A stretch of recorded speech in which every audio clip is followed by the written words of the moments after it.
What is up, YouTube? KB Cooper here, and I wanted to talk about something that I've been seeing a lot online in the past couple days. And this is really in reference to Sekiro Shadows Die Twice and the lack of an easy mode, and how people are debating whether any easy mode should be within a game or not, and if that easy mode affects vision, environment, purpose, intent, overall just everything that plays into game design. Does an easy mode break that game? And I'm not here to officially say that it doesn't, but I'm trying really hard to fathom how it does.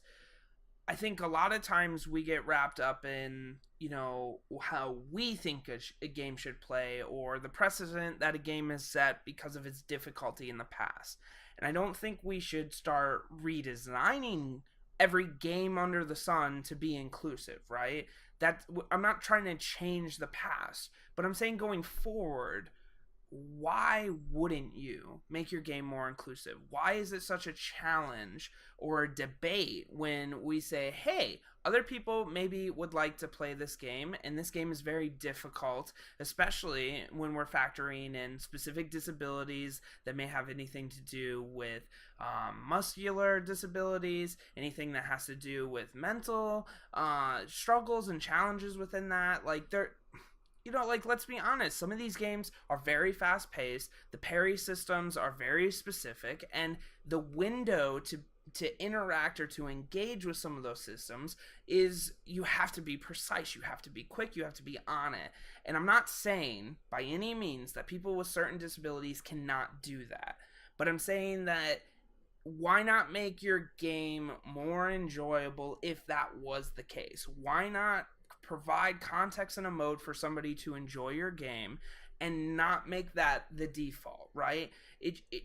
What difference does it make if I go in there, tweak some settings, make the game more palpable for me, and whatever I may need to overcome? Or, look, very bluntly put, there are many people who want to experience the story behind a game, but they don't want the difficulty and challenge, right? And say what you may about that person and that play style and that concept, but so what? It's as long as there's the normal designed architecture of how the developer wanted that game to push forward and how that game should feel, that should be all that matters, right? If I have an accessibility mode or a colorblind mode or an easy mode, like what is the challenge to the everyday gamer who gets to play that game as it was designed going forward with no issue? Why are we debating whether that mode should or shouldn't be there, when on the other hand, right, this hand, we go and say, I want New Game Plus, I want you to make it harder, I want you to add more difficult things. That doesn't break the vision of the game. That doesn't change the intent of this game by making it harder, right? So we're okay with the game becoming increasingly harder, increasingly difficult, because there's self-worth in that, right? I've beat this game on Legendary. I've beat this game New Game Plus, didn't die runs. Like, there's these specific things, speed runs and all these other accomplishments that, I'm not kidding, are hard, and you should be proud of accomplishing those things. But there are some people who can't even accomplish it on normal, or it's such a challenge that it turns them away from the game, the franchise, the community. And I don't think we should have this kind of sense of elitism in a form of media that is the most interactive and inclusive potential media ever. I mean, when you think about music, right, you have to be able to, you don't have to, but hearing or being of normal hearing makes listening to music a lot easier, right? And there are ways that people who are deaf or who are hard of hearing can interact with music, and that's really cool and innovative the way that people have made that happen. But I don't necessarily think every artist has made an album or made a song with the intent of being exclusive of hard of hearing or deaf people. The same thing could be said about a TV show or like Daredevil. When they came out, they're featuring a superhero who, yes, can see, but in theory is blind, right? And there's that representation of a blind person within the show.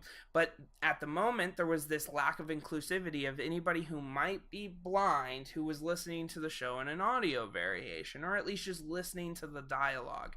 And then they added audio descriptions. And that was something for me that I turned on just to see how cool and interactive it was. And it was just, well, not really interactive, but inclusive. And it was just, for me, wouldn't have wanted to watch the entire show like that. But for a moment, closing my eyes and trying to even get an inkling of what it would feel like to be blind and watching the show. And I still, no clue on what that actually would feel like.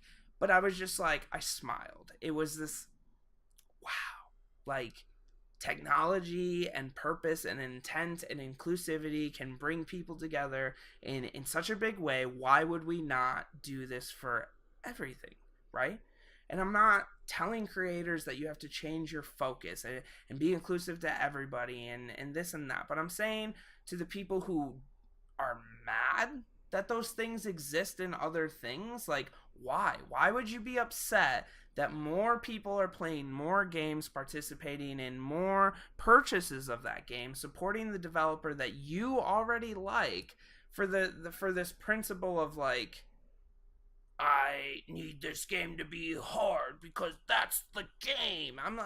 I'll be very honest. If you only like games for difficulty and you're not contributing like character story arcs, environment, style, look, I mean, like I said, like look, visual 4 different ways. But the point is, there's so many other things that make game design outside of difficulty, right?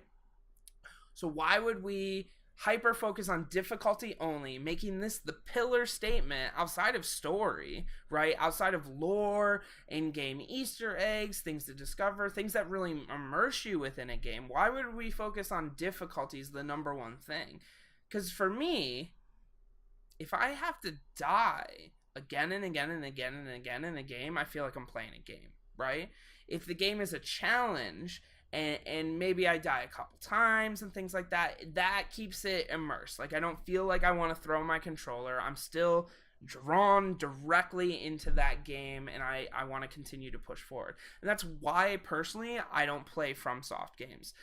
It's not anything against them. It's just I don't enjoy that experience. It's not immersive. It's not storytelling to me, even though I know there's more lore that I can fit inside this noggin in just one Dark Souls game.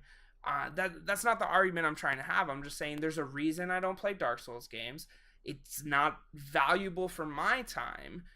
But and I'm not even saying I would play it if there was an easy mode, but it would definitely make me go, okay, I'll spend $60 on that. I'll try that out because I've heard so many great things about everything else.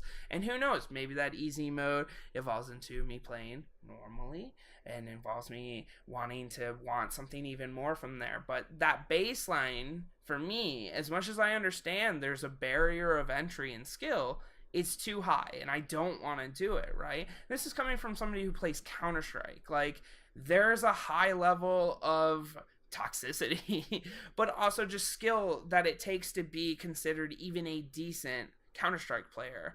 And it takes a long time to get that. There's no easy mode for Counter-Strike, and there's nothing that you can do to make Counter-Strike easier without cheating, right? And that's a little different because it's a first-person shooter.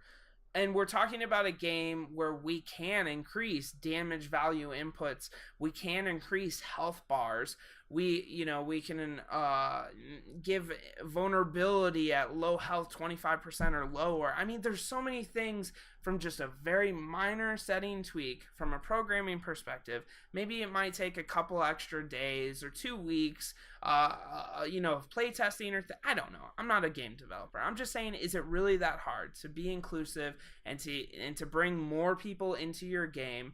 And why is it that the community around the game and not even the developers themselves are throwing such a fit about being more inclusive and allowing more people to play that game and enjoy that franchise and that experience? So that's really just the point I wanted to make, that a game can be hard and that's okay, but why should we refute allowing the game to become easier or more accessible to those through an accessibility mode or an easy setting? Like, I don't think it's that big of a problem.